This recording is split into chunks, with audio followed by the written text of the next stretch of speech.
Alors, brièvement et rapidement, je tiens à dire qu'en matière de science et de connaissance, le même modèle, c'est le modèle occidental qui l'emporte maintenant, largement.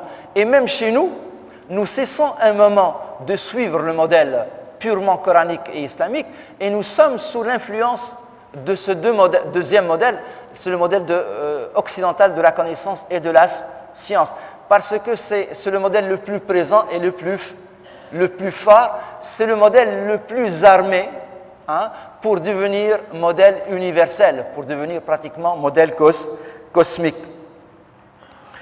Alors, même quand nous parlons de la séparation des sphères, la science, l'éthique et la morale, cette réalité, elle est constatée ici et là, chez nous et chez les autres aussi. Alors, pour montrer un peu à quel point nous sommes éloignés de ce modèle coranique, je citerai quelques points brièvement. Alors, le prophète Mohammed sallallahu alayhi wa sallam, au même titre qu'il était initiateur à une nouvelle vision du monde, une nouvelle intelligence du monde, il était en même temps initiateur à la vertu. Le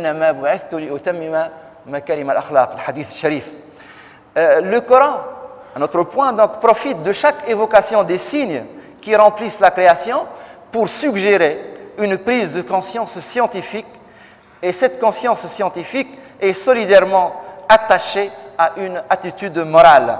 Donc, plus la prise de conscience scientifique est grande, plus l'implication morale est grande. Alors, tous les signes se valent. Pourquoi?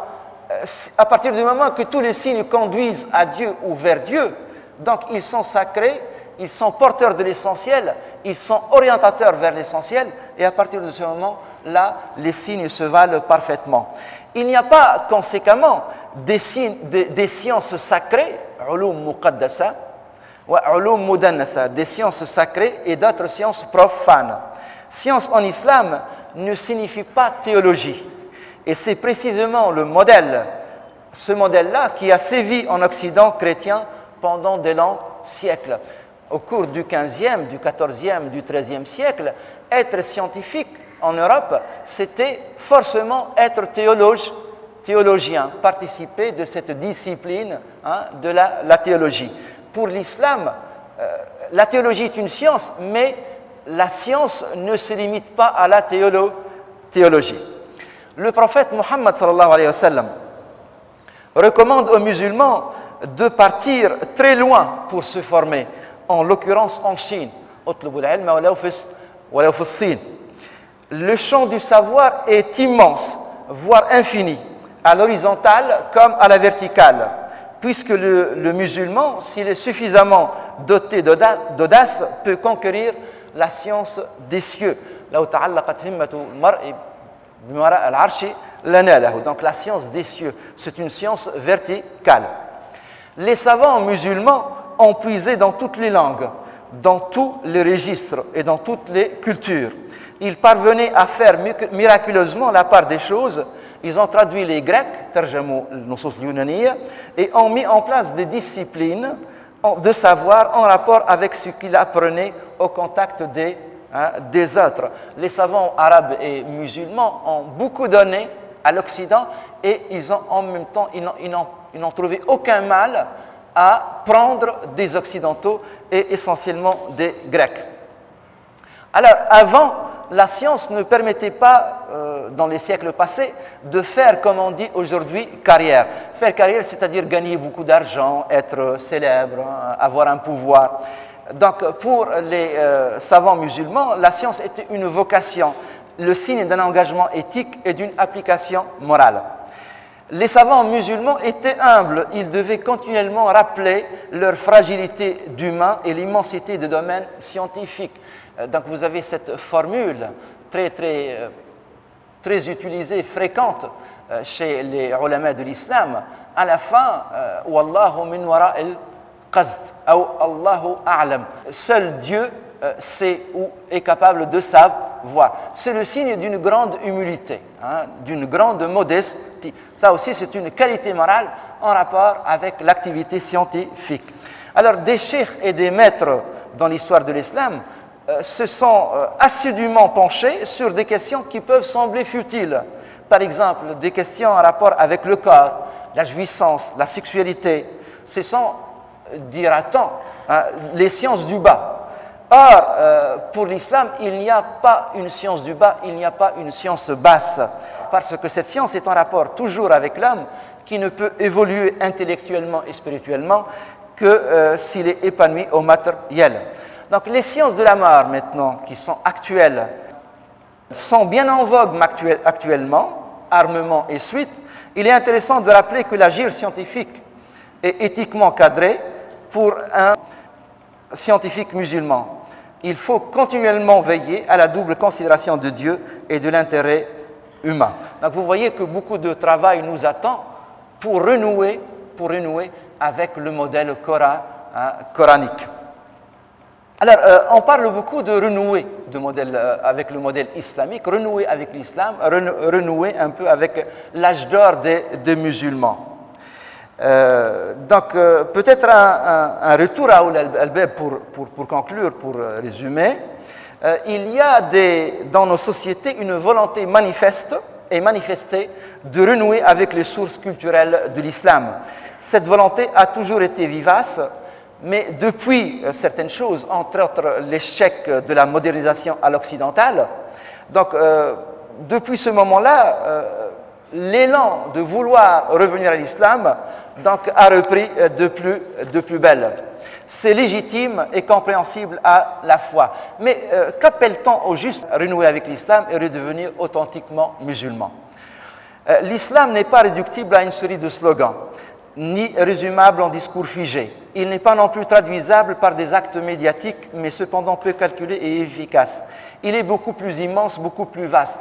Je dis ceci parce que l'exemple de Ulul Albab rend parfaitement compte de ce qu'on pourrait appeler un modèle authentique, un modèle coranique, un modèle islamique.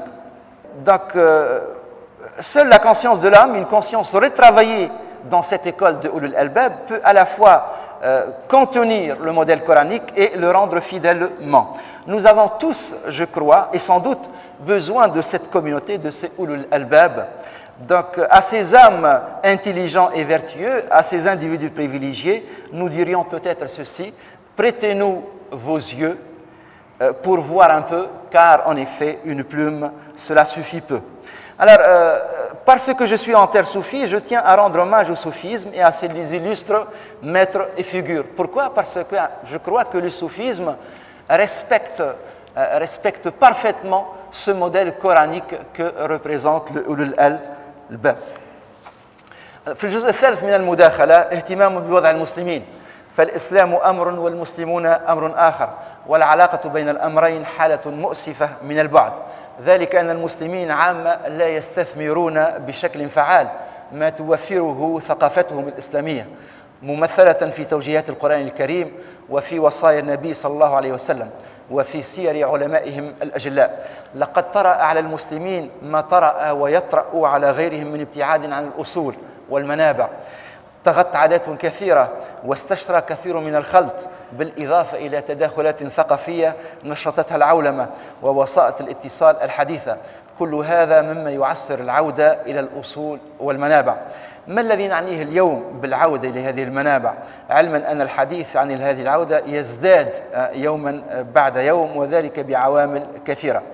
لا يمكن بأي شكل من الأشكال اختزال الإسلام موضوع العودة هنا في مقولات نظرية، ولا في شعارات متحمس أو متشنج هنا أو هناك. نكتشف بعد قليل أنه لا يقدم بل قد يؤخر. إنما العودة للإسلام تعني أساساً على الأقل فيما نعتقد، وأردنا أن نبرز العودة إلى وعي إسلامي يمثله أولو الألباب. ولعل التصوف الإسلامي من خلال رجالاته الأفذاذ وتحليلاته العميقة واهتمامه الثابت والجلي بالقلب والنية والجوهر واللب بما هي المناط والأساس، لعل هذا التصوف يكون أملاً حقيقياً إذا ما أحسننا استثماره بعداً عن كل الحسابات. التربية الصوفية قادرة بعون الله تعالى على قيادة عودة للوعي الأصيل والعميق بالإسلام. أريد أن أكد على مسألة الوعي العميق, la conscience profonde de l'islam.